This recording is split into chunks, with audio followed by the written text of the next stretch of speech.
What bloody man is that? He can report, as seemeth by his plight, of the revolt of the new estate. This is the sergeant, who like a good and hardy soldier fought against my captivity. Hail, brave friend! Say to the king the knowledge of the broil as thou didst leave it. Doubtful it stood, as two spent swimmers that do cling together and choke their hearts. The merciless MacDonald, worthy to be a rebel for to that, the multiplying villainies of nature do swarm upon him. From the western isles of Kerns and gallows glasses is supplied, and fortune on the damned quarrel smiling, showed him like a rebel's whore, but oh too weak for brave Macbeth. Well he deserves that name, disdaining fortune with his brandished steel, which smoked with bloody execution. Like valor's minion carved out his passage, till he faced the slave, which now shook hands and bade farewell to him, till he unseen him from the nave to the chaps, and fixed his head upon our battlements. O valiant cousin, worthy gentleman!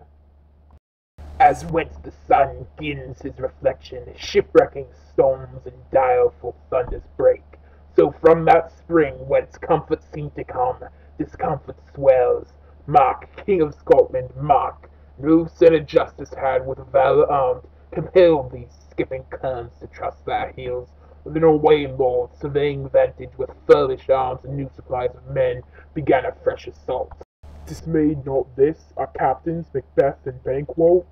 Yes, as sparrows eagles, or the hare the lion. If I say sooth, I must report they were as cannons overcharged with double cracks, so they doubly redoubled strokes upon the foe, except they meant to bathe in reeking wounds or memorize another Golgotha. I cannot tell, but I am faint, my gashes cry for help.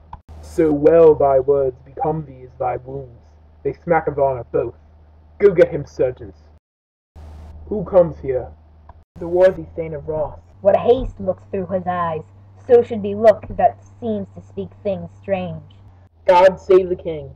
Whence camest thou, worthy Thane? From Fife, great king, where the Norwegian banners flout the sky and fan our people cold.